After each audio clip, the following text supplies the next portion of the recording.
اس دنیا کے اندر حضور علیہ السلام کی حیات مبارکہ 63 سال ہے۔ 40 سال کی عمر میں نبی کریم علیہ السلام نے نبوت کا اظہار فرمایا۔ 13 سال اس کے بعد مکہ شریف میں گزارے، یعنی 53 سال کی عمر میں نبی کریم علیہ السلام نے اللہ کی اجازت اور حکم سے مکہ شریف سے ہجرت فرمائی اور حضور مدینہ میں تشریف لے آئے۔ 10 سال نبی کریم علیہ السلام مدینہ شریف میں رونق افروز رہے اس ظاہری زندگی کے اعتبار سے۔ پھر ہجرت کے 11ویں سال سفر کے مہینہ میں نبی کریم علیہ السلام کی طبیعت مبارکہ پر کچھ بخار وغیرہ وارد ہوا۔ حضور صلی اللہ علیہ وسلم کی طبیعت مبارکہ میں تھوڑی بہت کمزوری اور بخار کی کیفیت بننے لگی۔ ربیع الاول شریف کا مہینہ آیا، حضرت جبرائیل اور حضرت عزرائیل علیہ السلام حضور کی بارگاہ میں حاضر ہوئے، اجازت مانگی، اور حضرت عزرائیل علیہ السلام نے نبی کریم علیہ السلام کی بارگاہ میں عرض کیا کہ یا رسول اللہ صلی اللہ علیہ وسلم، اللہ تعالیٰ آپ کی ملاقات کا مشتاق ہے۔ آپ چاہیں تو دنیا میں اور رہ لیں، چاہیں تو اپنے رب کی ملاقات کو پسند کریں۔ تو نبی کریم علیہ السلام نے حضرت عزرائیل علیہ السلام کو اجازت عطا فرمائی۔ انہوں نے نبی کریم علیہ السلام کی روح مبارک قبض کی۔ حضور علیہ السلام کا یوں وصال شریف ہو گیا۔ نبی کریم علیہ السلام کی وفات شریف کے بعد 3 دن تک حضور علیہ السلام کے صحابہ دور دراز سے آتے رہے، اور جس کمرے میں حضور علیہ السلام کی قبر انور ہے، جہاں آج سبز گنبد ہے، یہ کمرہ تھا حضرت عائشہ صدیقہ رضی اللہ تعالی عنہا کا۔ تو یہیں پر نبی کریم علیہ السلام کی قبر انور تیار ہوئی، یہیں حضور کا جسم مبارک رکھا ہوا تھا۔ تو اس کمرے میں صحابہ کرام 10 کر کے آتے گئے، جگہ تھوڑی تھی نا، تو درود و سلام پڑھتے گئے، بس یہ سرکار کا جنازہ تھا۔ تو جب یہ سوال اٹھا کہ نبی کریم علیہ السلام کو دفن کہاں کیا جائے، مسجد حرام میں یا مسجد اقصیٰ میں یا مسجد نبوی شریف میں یا جنت البقیع میں، تو حضرت ابو بکر صدیق رضی اللہ تعالی عنہ نے صحابہ کرام علیہم الرضوان سے ارشاد فرمایا کہ میں نے خود نبی کریم علیہ السلام سے سنا تھا کہ اللہ کا نبی جہاں وفات پاتا ہے قبر بھی وہیں بنتی ہے۔ اس لیے فرمایا کہ حضور کے ارشاد کی روشنی میں نبی کریم علیہ السلام کی قبر اسی کمرے میں بنے گی جہاں حضور کی وفات شریف ہوئی ہے، یعنی حجرہ عائشہ صدیقہ رضی اللہ تعالی عنہا میں۔ ہوا کہ قبر 2 طریقے سے بنتی ہے، لحد والی اور بالکل ایک سیدھی۔ لحد جسے ہم شامی والی کہتے ہیں، یوں قبر ہوتی ہے سیدھی، اور میت تھوڑی سی ایک سائیڈ پہ جگہ بنائی جاتی ہے، وہاں پر ہوتی ہے، اور کچھ قبریں ہوتی ہیں بالکل سیدھی، پھر اوپر پلیٹیں وغیرہ رکھ دیے جاتے ہیں۔ تو نبی کریم علیہ السلام کی قبر انور کیسی بنائی جائے؟ تو قبریں بنانے کے 2 کاریگر صحابہ مشہور تھے وہاں۔ انہوں نے کہا کہ ان کو پیغام بھیجتے ہیں، جو پہلے آ جائے گا وہی بنائے گا۔ پیغام بھیجا گیا تو حضرت طلحہ رضی اللہ تعالی عنہ وہ شامی والی قبر بنانے میں بڑے مشہور تھے اور بہترین کر کے بناتے تھے۔ تو وہ پہلے آ گئے، تو انہوں نے آ کر شامی والی قبر بنائی اور اس قبر میں نبی کریم علیہ السلام کو دفن کیا گیا تھا۔ اچھا، وہ قبر شریف تیار ہوگی، 10 کر کے صحابہ جنازہ بھی پڑھتے رہے۔ اور وہ جو غسل والا معاملہ ہے تو حضرت علی مرتضیٰ شیر خدا کرم اللہ تعالی وجہہ الکریم اور حضرت عباس اور دیگر حضور کے صحابہ نے، اہل بیت اطہار نے نبی کریم علیہ السلام کو غسل دیا، کفن پہنایا، جنازہ ہوا، قبر شریف بنی۔ اب سرکار کے صحابہ نے نبی کریم علیہ السلام کو قبر شریف میں اتارا۔ اب حضور کے ایک صحابی ہیں جن کا نام ہے حضرت قسم بن عباس رضی اللہ تعالی عنہ، قاف کینچی والا، آگے سا پھر میم، قسم بن عباس۔ یہ عباس حضور کے سگے چچا ہیں، حضور کے چچا کے بیٹے حضرت قسم بن عباس رضی اللہ تعالی عنہ، وہ ارشاد فرماتے ہیں کہ جب نبی کریم علیہ السلام کو ہم نے قبر انور میں اتارا تو میں وہ آخری بندہ ہوں کہ جس نے قبر شریف کے اندر آخری مرتبہ حضور کا دیدار کیا۔ جب بند کرنے لگے نا، سوچا ایک مرتبہ پھر دیکھ لوں، دوبارہ کب موقع ملے گا، تو آخری مرتبہ فرماتے ہیں کہ میں نے دیکھا۔ تو وہ حضرت قسم بن عباس رضی اللہ تعالی عنہ ارشاد فرماتے ہیں کہ جب میں نے نبی کریم علیہ السلام کو آخری مرتبہ قبر انور میں اتارتے وقت دیکھا تو میں نے محسوس کیا کہ حضور کے لب ہل رہے ہیں۔ اور یہ بات لکھی ہے حضرت شاہ عبد الحق محدث دہلوی رحمۃ اللہ علیہ نے مدارج النبوت شریف کے اندر۔ تو حضرت قسم نے جب دیکھا نا حضور کے لب ہل رہے ہیں تو قریب کان کیے کہ سنتا ہوں کیا آواز آتی ہے۔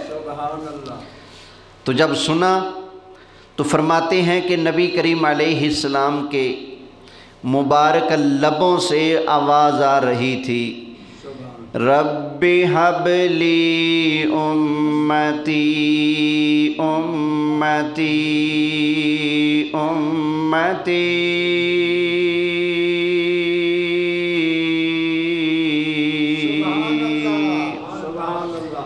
یہ آواز مبارک حضور کے لبوں سے آ رہی تھی۔ انہوں نے آواز سنی، باہر آ گئے، قبر کو بند کر دیا۔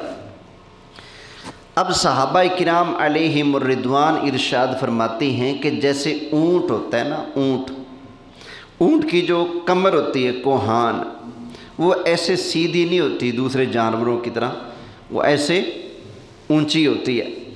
فرماتے ہیں جیسے اونٹ کی کوہان ہوتی ہے نا بلند، اسی طرح ہم نے نبی کریم علیہ السلام کی قبر انور زمین سے بلند کر کے بنائی جیسے اونٹ کی کوہان ہوتی ہے۔ سبحان اللہ۔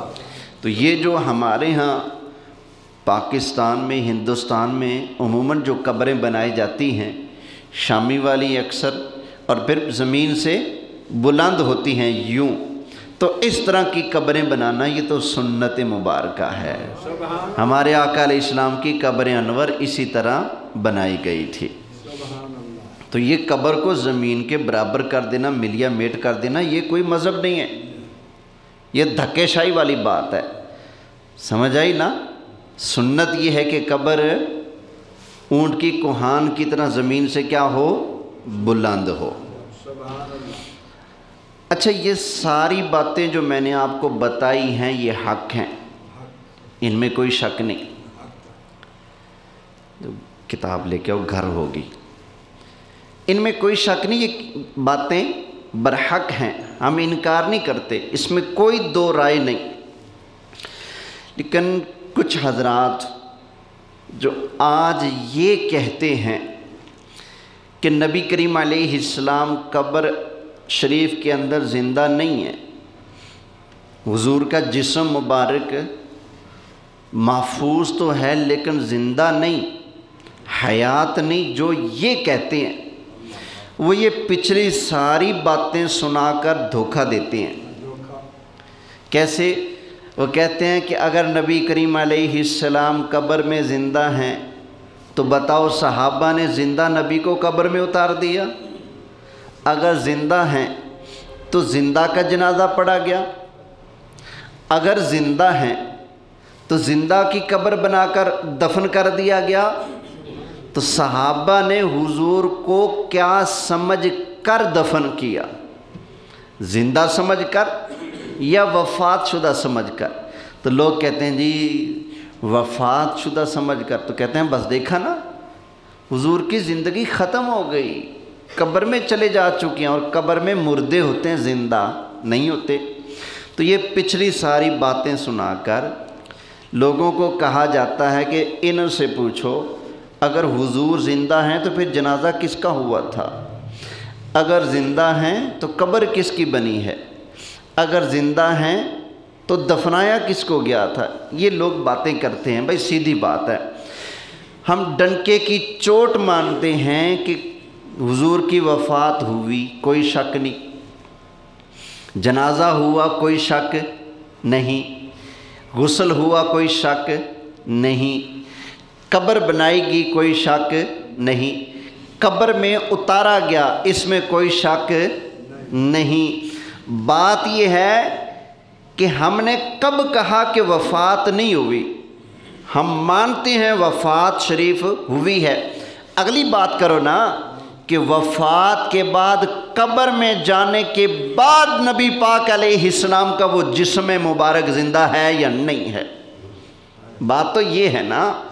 تو اس بات کو الجھانے کے لیے پچھلی بات سنا دی جاتی ہے، دیکھو نا اگر یوں ہے تو یوں کیوں ہوا، یوں ہے تو یوں کیوں ہوا۔ اب ذرا سنتے جائیے گا۔ مجھے قسم ہے پروردگار کی، ہمارے لجپال آقا تو بڑی اونچی شان والے ہیں، خدا کی قسم ہے سرکار کا تو کوئی مقابلہ ہی نہیں، بڑی اونچی شان والے ہیں۔ میں نبیوں کی بات نہیں کرتا، بعد میں کروں گا، صحابہ کی بات بھی ابھی نہیں کرتا، بعد میں کروں گا، اولیاء کی باتیں بھی ابھی نہیں کرتا، بعد میں کروں گا، عام جو مومن مسلمان ہوتے ہیں نا ان کی بات بھی ابھی نہیں کرتا، بعد میں کروں گا۔ میں بات یہاں سے شروع کرتا ہوں کہ قبر کے اندر جا کر تو کافر بھی زندہ ہوتا ہے، مصطفیٰ کریم علیہ السلام تو پھر بڑی اونچی شان والے ہیں۔ قبر کے اندر کافر بھی کیا ہے؟ بولیں صحیح، زندہ ہے۔ وہ کیسے؟ ابھی آپ مانیں گے انشاءاللہ۔ بتائیے جب قبر میں کافر جاتا ہے، منافق جاتا ہے، اس کو قبر میں کوئی سزا، کوئی پھینٹی، کوئی ڈنڈے سوٹے لگتے ہیں یا نہیں؟ بولیں، قبر میں عذاب ہوتا ہے یا نہیں؟ کافر کو ہوتا ہے۔ تو سزا کس کو دی جاتی ہے؟ زندہ کو یا مردے کو؟ زندہ کو۔ مرے کو مارنے کا فائدہ ہے؟ سزا دینے کا مقصد کیا ہوتا ہے؟ اگلے کو تکلیف دینا۔ کسی کو کوئی چپیڑ مارتا ہے، ڈنڈا مارتا ہے، سوٹا مارتا ہے، کو کیا مقصد ہے؟ اس کو اذیت پہنچانا، تکلیف دینا۔ اب قبر میں اللہ کے حکم سے فرشتے قیامت تک کافروں کو عذاب دیں گے، تو یہ عذاب ہونا اس بات کی دلیل ہے کہ قبر میں کافر زندہ لیکن عذاب میں مبتلا، مومن زندہ لیکن فرق ہے، کافر مشکل میں ہے، مومن آسانی میں ہے۔ کافر سے مومن کی زندگی اعلیٰ ہے، مومن سے شہید کی زندگی اعلیٰ ہے، شہید سے نبیوں کی زندگی اعلیٰ ہے، اور سارے نبیوں سے اللہ کے محبوب کی زندگی اعلیٰ ہے۔ یہ دیکھیں نا، پولیس والے بھی اگر کسی مجرم کو پکڑتے ہیں تو مارتے ہیں،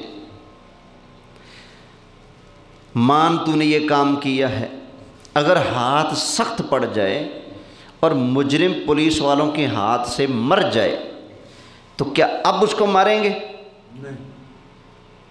بولیں نہیں. کیوں؟ اب کہانی ختم. اب ماریں گے بھی تو مارنے کا فائدہ نہیں. اب مارنا کیا ہے؟ فضول ہے. کیا اللہ کے فرشتے فضول کام کرتے ہیں؟ نہیں. وہ تو کام نہیں کرتے نا فضول. نہ اللہ کسی کو کوئی فضول کام کرنے کا حکم دیتا ہے. سکول میں بھی پڑھتا رہا ہوں، آپ بھی پڑھتے رہے ہوں گے. ہمارے دور میں تو سکول میں ڈنڈے سوٹے پڑھتے تھے. میں نے خود کھائے ہیں، آپ نے بھی کھائے ہوں گے. لیکن کبھی کیا کسی استاد نے ٹیبل کو مارا، کرسی کو مارا، دیوار کو مارا کہ سبق نہیں یاد کیا؟ نہیں. اس لیے کہ یہ چیزیں شعور نہیں رکھتی، سمجھ نہیں رکھتی، اپنے اندر زندگی احساس نہیں رکھتی. اور مارا اسی کو جاتا ہے جس کے اندر سمجھ ہو، جس کے اندر زندگی ہو، جو تکلیف کو، درد کو محسوس کر سکتا ہو، اسی کو مارا جاتا ہے. مرے ہوئے کو مارا نہیں جاتا.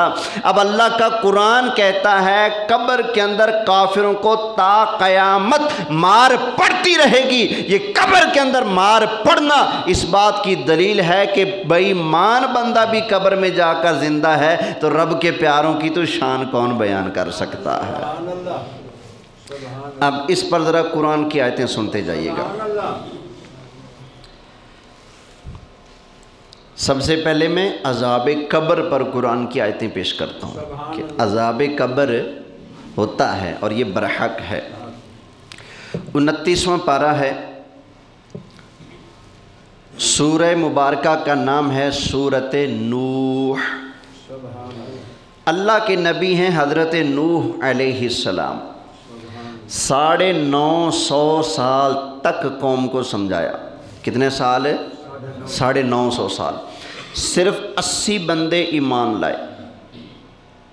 8 آپ کے گھر کے افراد اور 72 گھر کے باہر کے لوگ. 950 سالوں میں صرف 80 بندے مسلمان ہوئے. تو ایک دن اللہ کے نبی حضرت نوح علیہ السلام کو جلال آ گیا. اللہ کی بارگاہ میں دعا مانگی. عرض کی رب لا تذر علی الارض من الکافرین دیارا.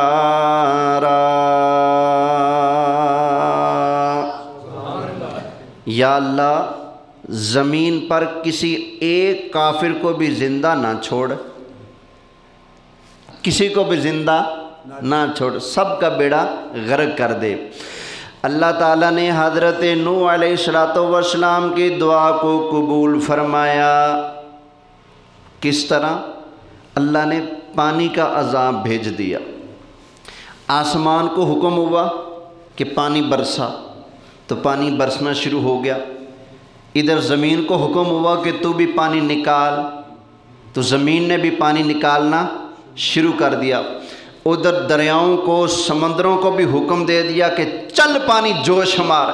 سمندروں کی طرف سے، دریاؤں کی طرف سے بھی پانی آ گیا، زمین سے بھی پانی آ گیا، اوپر سے بھی پانی آ گیا. تو جب حضرت نوح علیہ السلام کی قوم پانی کے اندر غرق ہوئی، آپ نے بیڑا بھی بنایا تھا نا، ایمان والے بیڑے کے اندر شامل ہو گئے، سوار ہو گئے. اور جب طوفان آیا، بے ایمان لوگ جب غرق ہوئے تو اللہ نے اس کیفیت کو بیان فرمایا. اللہ تعالیٰ نے ارشاد فرمایا مما خطیئاتہم اغرقوا فادخلوا نارا.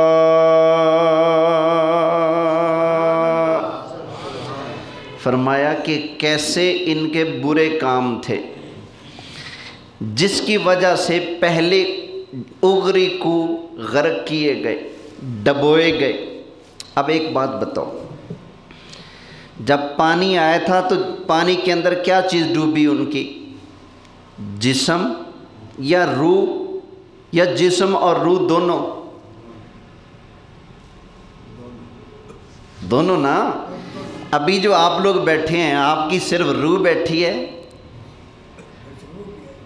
یا جسم اکیلا بیٹھا ہے یا جسم اور روح دونوں لے کر آپ آئیں جمعہ پڑھنے؟ دونوں نا. آدمی جسم اور روح دونوں کے مجموعے کا نام ہے. تو نوح علیہ السلام کے زمانے کے جو کافر تھے نا، ان کا جسم اور روح ان دونوں کو اللہ نے پانی کے اندر ڈبویا، اور جس چیز کو اللہ نے پانی کے اندر غرق کیا اسی کے بارے میں فرمایا مما خطیئاتہم اغرقوا فادخلوا نارا. فرمایا کیسے ان کے برے کام تھے کہ جس کی وجہ سے پہلے یہ پانی کے اندر غرق کیے گئے، پھر فوراً آگ کے اندر داخل کیے گئے. اس کے بعد کس چیز میں داخل کیے گئے؟ آگ کے اندر. تو قرآن یہ کہتا ہے کہ حضرت نوح علیہ السلام کے زمانے کے کافروں کو آج بھی آگ کا عذاب ہو رہا ہے. سمجھ آئی نا؟ آگ کا عذاب ان کو ہو رہا ہے. تو پھر عذاب کس کو دیا جاتا ہے؟ جو زندہ ہوگا. تو پتہ چلا نوح علیہ السلام کے زمانے کے کافر اپنی اپنی قبروں میں، وہ مر کر جہاں بھی بندہ جائے نا وہی جگہ اس کے لیے قبر بن جاتی ہے. وہ مر کر جہاں بھی پہنچے وہی جگہ ان کے لیے جہنم کی آگ کی طرح ہے، اور وہاں پر ان کو آگ کا عذاب دیا جاتا ہے. اگر زندہ ہی نہیں تو پھر آگ کا عذاب دینے کا کیا فائدہ؟ ایک آیت ہوگی. اب دوسری آیت سن لیجئے. اللہ تعالیٰ نے ارشاد فرمایا وَإِنَّ لِلَّذِينَ ظَلَمُوا عَذَابًا دُونَ ذَلِكَ. محبت سے کہہ رہے نا سبحان اللہ. فرمایا کہ ہم ظالموں کو، کن کو؟ ظالموں کو اس بڑے عذاب سے پہلے بھی ایک عذاب دیں گے. اس بڑے عذاب، قیامت کے عذاب سے پہلے بھی ہم ظالموں کو ایک عذاب دیں گے. حضرت قتادہ، حضرت عبداللہ بن عباس، حضرت عبداللہ بن عمر اور حضرت علی رضی اللہ تعالی عنہ یہ ارشاد فرماتے ہیں لوگو عذاب قبر کا انکار نہ کرنا، اور قبر کا عذاب حق ہے، سچ ہے، انکار مت کرنا، اس لیے کہ یہ اللہ کے قرآن سے ثابت ہے. لوگوں نے پوچھا حضرت جی قرآن کی کون سی آیت میں لکھا ہے؟ تو انہوں نے یہی آیت پڑھی جو میں نے اب تلاوت کی ہے. وَإِنَّ لِلَّذِينَ ظَلَمُوا عَذَابًا دُونَ ذَلِكَ. فرمایا کہ ظالموں کو ہم اس بڑے عذاب سے پہلے بھی ایک عذاب دیں گے. فرمایا بڑا عذاب ہے دوزخ والا، اور اس بڑے عذاب سے پہلے جو اللہ نے ظالموں کو ایک عذاب دینا ہے وہ عذاب ہے قبر والا. تو قبر کے اندر ظالم زندہ، اس کو عذاب ہوتا ہے، کافر زندہ، اس کو عذاب ہوتا ہے. تو جس کو عذاب ہوتا ہے وہ عذاب سہنے کے لیے زندہ بھی ہوتا ہے کہ نہیں ہوتا ہے. تو پتہ چلا قبر کے اندر تو کافر، بے ایمان اور ظالم بھی زندہ ہے، تو ایمان والوں کی شان کیا ہوگی؟ آپ خود ہی سمجھ لیں. کتنی آیتیں ہو گئیں؟ 2. اب تیسری آیت سنیں. اللہ تعالیٰ ارشاد فرماتا ہے، یہ 24واں پارہ ہے، سورہ المؤمن ہے. حضرت موسیٰ علیہ السلام جب قوم والوں کو تبلیغ فرماتے تھے نا، تو ایک بندہ تھا فرعون کی برادری کا.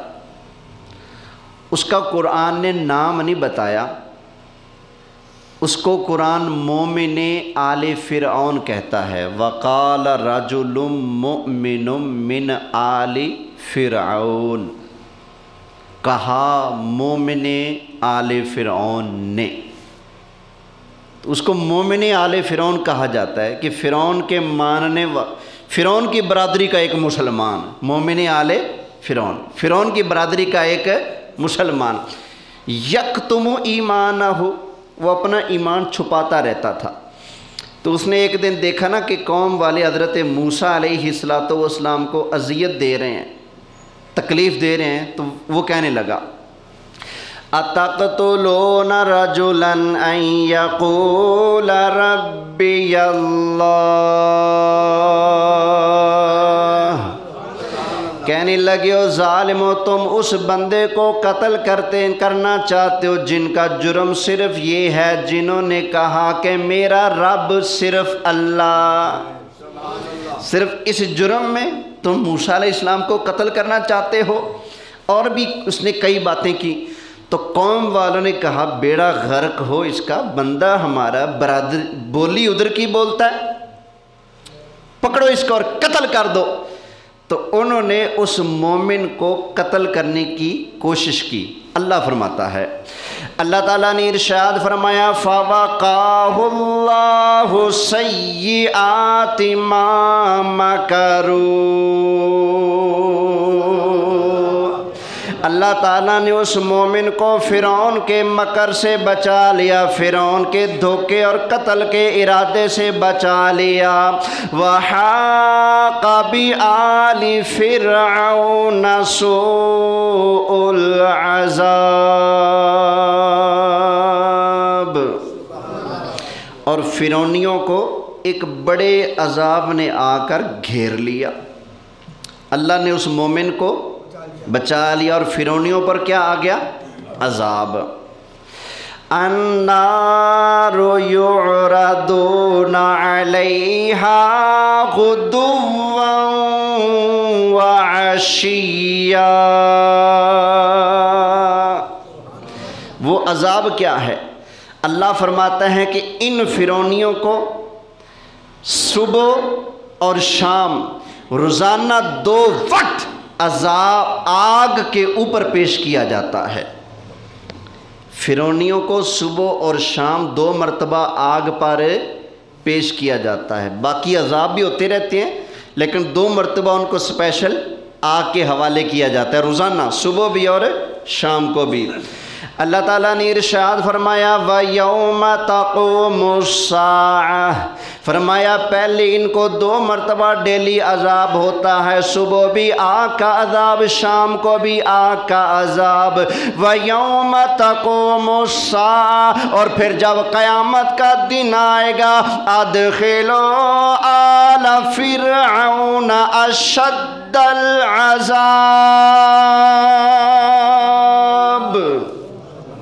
اس دن حکم ہوگا کہ ان کو اس صبح شام والے عذاب سے نکالو اور بڑے عذاب کے اندر داخل کر دو۔ اب یہ جو فرعونیوں کو اب صبح شام ڈیلی عذاب ہوتا ہے، تو بتائیے فرعون اور فرعونی اس عذاب کو سہنے کے لیے پھر جہاں بھی پڑے ہیں وہاں زندہ ہوئے یا نہ؟ بولے صحیح، زندہ ہوئے۔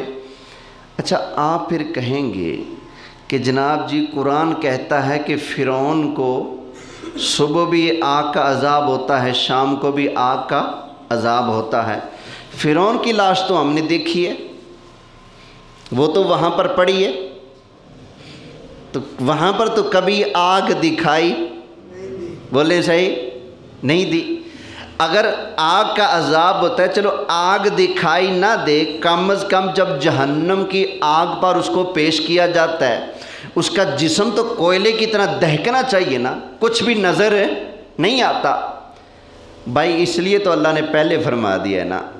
اللہ تعالیٰ نے ارشاد فرمایا وَمِن وَرَائِهِمْ بَرْزَخٌ إِلَى يَوْمِ يُبْعَثُونَ،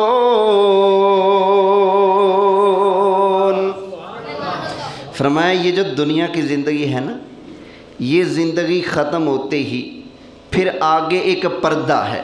کیا ہے؟ پردہ، جس کو برزخ کہتے ہیں، پردہ ہے۔ کب تک ہے؟ اِلَى یوم یبعثون، قیامت کے دن تک وہ پردہ ہے۔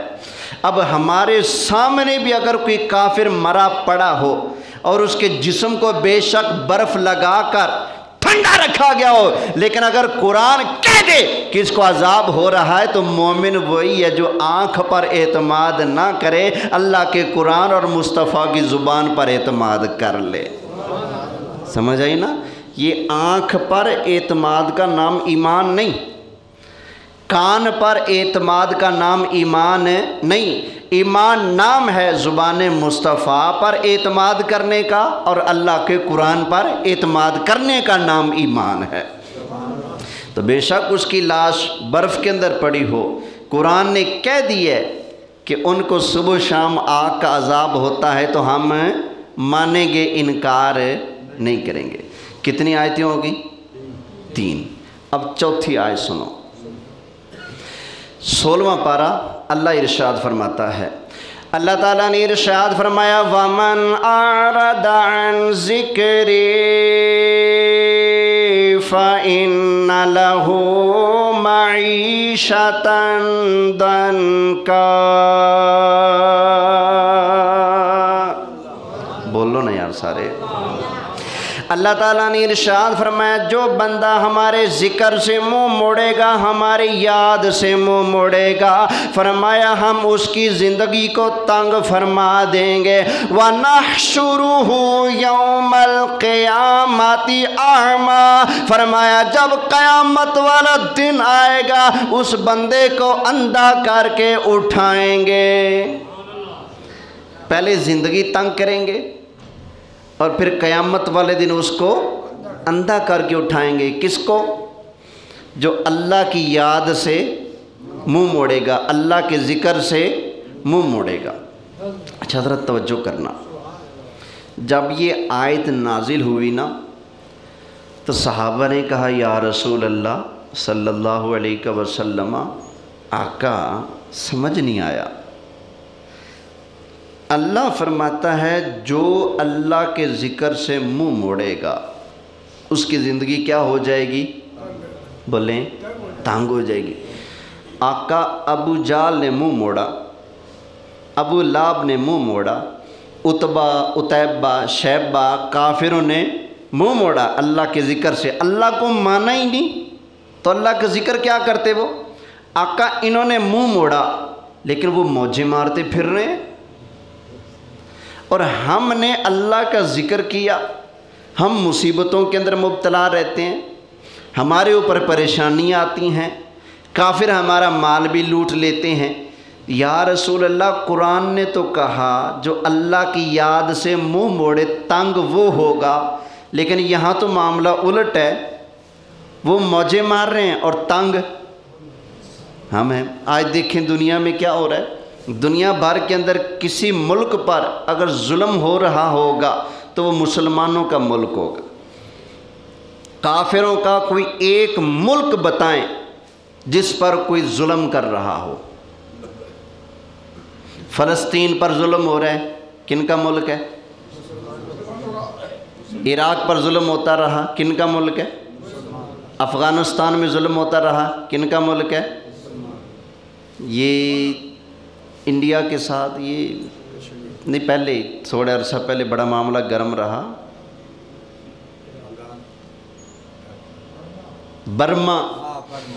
برما کن کا ملک ہے؟ مسلمانوں کا، وہاں ظلم ہوتا رہا۔ سمجھ آ گئی نا؟ یہ دنیا بھر میں آج بھی کشمیر والے بھی تو مسلمان تنگ ہیں کافروں کے ہاتھوں سے۔ تو آج آپ کے ذہن میں بھی خیال آ سکتا ہے نا بھی قرآن نے کہا زندگی اس کی تنگ ہوگی جو اللہ کے ذکر سے منہ موڑے گا، لیکن یہاں تو مسلمان تنگ ہیں، افغانستان ہو، کشمیر ہو، برما ہو، عراق ہو، جہاں دیکھو مسلمان کافروں کے ہاتھوں سے تنگ ہیں، مشکلات کا شکار ہیں۔ تو قرآن نے تو کہا تھا زندگی ان کی تنگ ہوگی، تنگ تو ان کی ہوئی پڑی ہے۔ سوال ہے نا؟ تو یہی سوال حضور کے صحابہ نے حضور سے پوچھا، تو اب سرکار نے کیا ارشاد فرمایا؟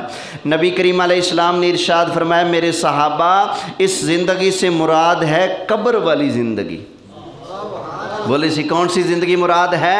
قبر والی زندگی۔ فرمایا جب قبر کے اندر کافر جاتا ہے نا تو اللہ تعالیٰ کے فرشتے قیامت تک اس کو قبر کے اندر عذاب دیتے رہیں گے۔ فرمایا یہ عذاب والی زندگی ہی تنگ زندگی ہے، اور یہ قرآن کے الفاظ ہیں من اعرض عن ذکری فإن له معیشۃ ضنکا۔ معیشت معیشتن یہ عربی میں زندگی کو کہتے ہیں، سمجھ آئی نا؟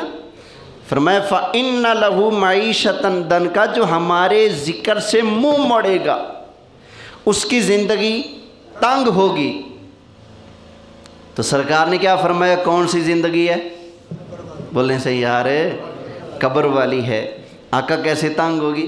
فرمایا قیامت تک فرشتے ان کو قبر میں عذاب دیتے رہیں گے، اور حدیث میں آیا کہ اللہ تعالیٰ ان پر گنجا سانپ مسلط کر دیتا ہے، وہ قبر کے اندر کافروں کو قیامت تک روزانہ ڈستا رہتا ہے، ڈنگ مارتا رہتا ہے۔ سمجھ آئی نا؟ تو یہ ہے قبر والی زندگی، تنگ زندگی۔ تو قرآن نے بتا دیا کہ قبر کے اندر جا کر کافر زندہ لیکن اوکھا، مشکل میں، مومن زندہ لیکن سوکھا۔ کافر زندہ قبر میں لیکن اوکھا، مومن زندہ لیکن سوکھا۔ اور کافر سے مومن کی زندگی یا اللہ، مومن سے شہید کی زندگی یا اللہ، شہید سے نبیوں کی زندگی یا اللہ، اور سارے نبیوں سے اللہ کے محبوب کی زندگی یا اللہ ہے۔ مجھے سمجھ نہیں آتی لوگ کیسے کہہ دیتے ہیں کہ قبر میں حضور زندہ نہیں ہے، اور قرآن کی میں نے 4 آیتیں پڑھ دی ہیں، قبر کے اندر جا کر کافر زندہ لیکن مار کھانے کے لیے، مومن زندہ اللہ کی نعمتوں سے لطف اندوز ہونے کے لیے۔ اب 5ویں آیت بھی سن لیں، 11واں پارہ ہے۔ اللہ ارشاد فرماتا ہے، فرمایا وَمِمَّنْ حَوْلَكُمْ مِنَ الْأَعْرَابِ مُنَافِقُونَ، فرمایا کہ مدینہ شریف کے ارد گرد رہنے والوں میں کچھ منافق ہیں، کچھ۔ فَمِنْ أَهْلِ الْمَدِينَةِ مَرَدُوا عَلَى النِّفَاقِ، فرمایا کہ مدینہ شریف کے اندر رہنے والوں میں بھی کچھ منافق ہیں۔ اس حسین دور کے اندر اگر مدینہ شریف میں منافق ہو سکتے ہیں تو آج بھی تو ہو سکتے ہیں نا، سمجھ آئی نا؟ حضرت مولانا قاری محمد یوسف صاحب مجھے بتا رہے تھے کہ میں جب عمرہ شریف پر گیا تو مسجد نبوی شریف کے صحن میں جو چھتریاں بنی ہوئی ہیں، تو چھتری کے نیچے بیٹھ کر ایک بندہ اردو میں درس دیتا تھا۔ ہر زبان میں وہاں درس ہوتا ہے نماز کے بعد، عربی میں، انگلش میں، فارسی میں، اردو میں، ہر زبان میں ہوتا ہے۔ تو وہ جو اردو کے اندر درس دے رہا تھا، قاری صاحب فرماتے ہیں میں نے کہا چلو میری اپنی بولی کا بندہ ہے، بیٹھ کے درس سننے۔ تو درس کے اندر اس نے کہا، یوں حضور کا روزہ تھا سامنے، فرماتے ہیں قاری صاحب حضور کا روزہ تھا، اب وہ بار بار حضور کے روزے کی طرف اشارہ کرتا اور کہتا یہ تمہاری بخشش کروائے گا، یہ تمہارے کام آئے گا، اور ان کو تم پکارتے ہو مدد کے لیے، یہ تمہاری بگڑی بنوائے گا، یہ تمہیں اللہ کے عذاب سے بچوائے گا۔ وہ یوں اشارے بھی کرتا تھا اور حضور کی شان پر ہٹ بھی کرتا تھا۔ لوگ مجھے کہتے ہیں ہاتھ ہولا رکھیا کرو، ذرا انہوں نے سمجھاؤ نا جا کے، سمجھ آئی نا؟ تو قرآن یہ کہتا ہے کہ حضور کے سنہری دور میں مدینے کے اندر رہنے والے کچھ کیا ہیں؟ جب اس دور میں ہو سکتے ہیں تو آج جو پھر یوں زبان چلاتے ہیں وہاں رہ کر بھی یہ بھی تو پھر اسی کیٹیگری میں آئیں گے نا۔ آگے اللہ تعالیٰ نے ارشاد فرمایا لا تعلمهم نحن نعلمهم، اس کا جو ظاہری ترجمہ ہے وہ یہ کہ آپ ان کو نہیں جانتے، ہم ان کو جانتے ہیں۔ آپ ان کو نہیں جانتے، ان کو ہم جانتے۔ اس سے کوئی یہ نہ سمجھے کہ مطلب یہ ہے کہ اللہ فرماتا ہے اے نبی آپ کو منافقوں کا پتہ ہی نہیں، منافقوں کو ہم جانتے ہیں، آپ نہیں جانتے، یہ مطلب نہیں ہے۔ بلکہ یہاں پر جاننا کسی اور معنی میں ہے۔ وہ کیسے؟ آپ بھی تو بعض اوقات کہہ دیتے نا چھڈو جی چھڈو، تسی نہیں جان دے، میں جاننا، میں جاننا، کیویں سیدھا کرنا، میں جاننا۔ کیا مطلب؟ مطلب یہ ہوتا ہے آپ کہتے ہو بھئی آپ تو شریف آدمی ہو، یہ کون سی زبان سمجھتے ہیں وہ ہمیں پتہ ہے، تو آپ کہہ دیتے ہو آپ نہیں جانتے اس کو، میں جانتا ہوں۔ مطلب یہ کہ اللہ فرماتے ہیں محبوب آپ تو ہیں ہی رحمت ہیں، آپ ہیں رحمت کائنات، اور یہ منافق ہیں شرارتی، لا تعلمہم نحن نعلمہم، ان کو آپ نہیں جانتے۔ کیا مطلب یہ کہ آپ ان کو نہیں نمٹیں گے، ان کو نمٹوں گا میں۔ یا اللہ کیسے ان کو نمٹے گا؟ فرمایا سنعذبہم مرتین، سنعذبہم مرتین ثم یردون الی عذاب عظیم، فرمایا پہلے ہم 2 مرتبہ ان کو عذاب دیں گے، پھر 2 مرتبہ عذاب دینے کے بعد ثم یردون الی عذاب عظیم، پھر 2 مرتبہ کے چھوٹے عذاب سے نکال کر ان کو بڑے عذاب کے اندر داخل کر دیں گے۔ اب یہ منافق کے لیے اللہ نے 3 عذاب بیان کیے، 2 عذاب پہلے، پھر بڑا عذاب ہے دوزخ والا۔ وہ کب ہوگا؟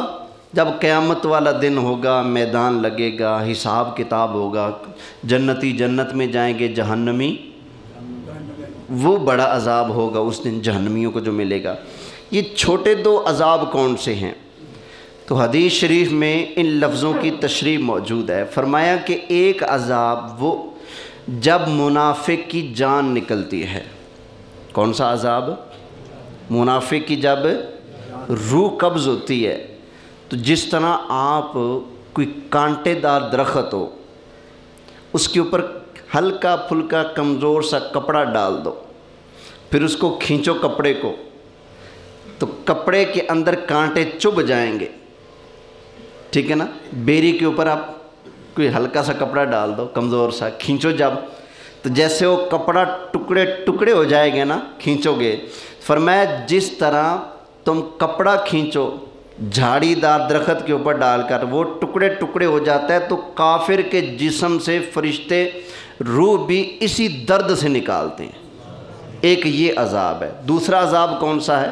سنعذبہم مرتین، 2 مرتبہ ہم ان کو عذاب دیں گے پہلے، ثم یردون الی عذاب عظیم، پھر بڑے عذاب کی طرف لے جائیں گے۔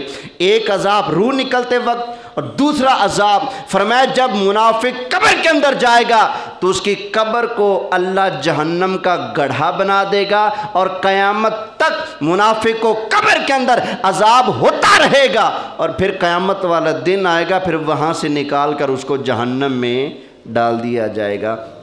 تو یہ 5 آیتیں میں نے آپ کے سامنے پیش کی ہیں، جن سے یہ صاف ظاہر ہو رہا ہے کہ قبر کے اندر جا کر منافق کو، بے ایمان کو، ظالم کو، اللہ کے ذکر سے منہ موڑنے والے کو، ان سب کو اللہ قبر میں زندگی دیتا ہے، لیکن سوکھی نہیں، اوکھی، سمجھ آئی؟ ان کو روزانہ جوتے پڑتے ہیں، ان کو روزانہ ڈنڈے پھرتے ہیں۔ اب بتاؤ اگر قبر کے اندر یہ منافق، یہ ظالم، یہ کافر، یہ فاسق، یہ اگر زندہ نہیں تو ان کو مارنے کا کیا فائدہ؟ تو پتہ چلا قبر کے اندر جا کر کافر بھی زندہ، منافق بھی زندہ، لیکن عذاب سہنے کے لیے زندہ ہیں۔ مومن قبر میں زندہ، شہید قبر میں زندہ، اللہ کے پیارے قبروں میں زندہ، اللہ کے نبی قبروں میں زندہ، لیکن وہ اللہ ان کے قبروں کو جنت بنا دیتا ہے، وہ جنت میں اللہ کی نعمتیں کھانے کے لیے زندہ ہوتے ہیں۔ یہ فرق ہے قبر کے اندر مومن بھی زندہ ہے، قبر کے اندر کافر بھی زندہ، لیکن فرق بہت ہے۔ کافر ٹکڑے ہو کر بھی قبر میں نہیں مرتا، اس کی ہڈیاں بے شک گل سڑ جائیں، وہ جس کیفیت جس حال میں مرضی پہنچ جائے، اللہ پھر بھی اس کے جسم میں زندگی رکھتا ہے اور اس کو قیامت تک عذاب دیتا رہتا ہے۔ تو اللہ کی بارگاہ میں دعا ہے اللہ تعالی ہم سب کو اپنی قبر و حشر کی تیاری کرنے کی توفیق نصیب فرمائے۔ آمین بجاہ النبی الامین صلی اللہ علیہ وآلہ وسلم۔